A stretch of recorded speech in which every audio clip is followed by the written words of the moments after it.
All right, guys, and this is the last thing I wanted to talk about for today is that the incoming like oil shock or crash that's on its way. There's already rationing in other countries that's going on. Um, I mean, we'll see where it kind of goes. I know that it's coming soon. I've got a clip because the an ExxonMobil executive is kind of like sounding the alarm. He tries to stay a little bit, in the high hopes by saying that these next 2 months are critical, but he also says that, that conflict is coming to an end and that he believes that we're at the end of the conflict. But let me go ahead and play this clip for you guys real quick here. Why is crude at 100, at 90, and not close to the 200, given this strait's been shut for 3 months? It's a little hard to explain. We really are seeing markets tighten, inventories draw, demand for products around the world still very strong. I think there's this belief, and we're experiencing it again the last few days, that the end is near, the conflict is nearly resolved, and flow through the Strait will resume very quickly, and that has kept the back end of the curve lower than it might otherwise have been. And I think the psychology of the market has been this is closer to the end rather than the beginning. But what about the physical world? When will inventories be at the very bottom? Before long. We are steadily drawing inventories down on products, on crude, in locations around the world. I think June and July are going to be critical months, and you can see the trajectory of these inventories in the data, and it's concerning. Do you see any physical shortages right now around the world? We do see some in some Asian markets, and we've seen some rationing. We've seen work weeks adjusted, other demand measures imposed in some of the countries in Asia. Markets are very efficient at moving products and barrels to where they're needed, and we haven't reached a crisis point yet. But the inertia in the system is very, very strong, and turning that is not easy. One of the main sticking points the U.S. has when it comes to negotiating with Iran is this idea of the tolling. Would Chevron consider paying a toll? No, we wouldn't. Do you know how people are paying a toll? I've heard reports of people using cryptocurrency in various countries. I think the Treasury has come out this week and sanctioned the new authority that has been put in place to oversee transit through the Strait. It went from a toll to a navigation fee to something else. Would you pay a navigation fee?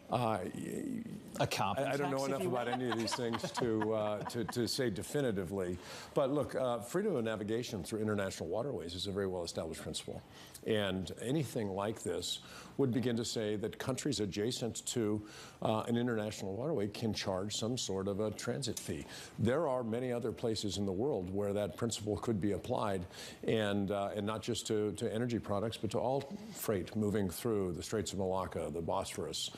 Pick your choke point, and so that's not a principle I think that most countries in the world would find acceptable. And there you have it, guys.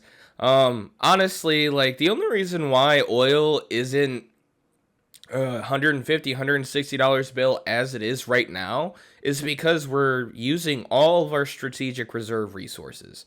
That's why. And I mean, if you look at the past history, back when we were going back and forth with strikes and Trump kept manipulating the market, with his tweets about the oil market and the peace deals that never go through,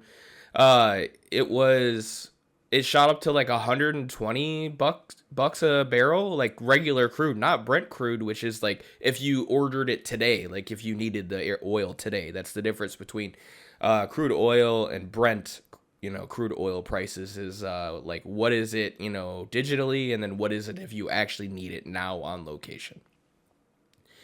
But yeah, like, so, between Trump's market manipulating, prices going up and down, the strategic reserve is running out. Like, back in the 70s, like, we rationed gas. You could only get gas on odd or even days corresponding to the last digit on your license plate.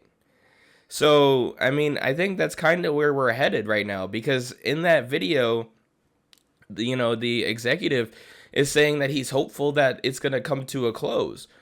And if you pay attention to the news, They're not giving up their enriched uranium, even though they agreed to 3 or 4 hours before we attacked them. They agreed to those terms, by the way, but they don't want to do it now. And a lot of the other stuff, they're not agreeing to. They don't want any more bases, in that vicinity. They don't want to have any more incursions in the region. They want reparations. I think the Trump administration, it was something crazy, like 300, was it $billion? And or something like that, in money that they're giving back to them. Like, it's crazy. So I think we're gonna get hit with a really, really bad oil shock. It's because it's not just gas too. Like, I don't know if people realize that.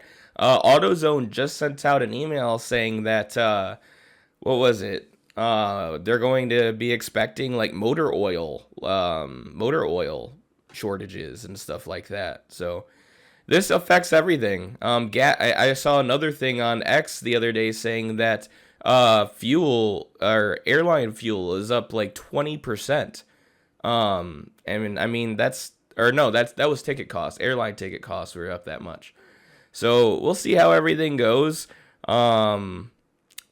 It's a little scary, guys, with everything that's going on nowadays. We're living through history. I say it all the time, but that's the show, you guys. I hope you enjoyed. If you have any feedback, go ahead and put it below. I appreciate you being here. If you stuck through, like, comment, subscribe, all of that good stuff. And again, if you have any feedback or any other topics you'd like me to cover, go ahead and put it down below, and have a great rest of your day. Thank you.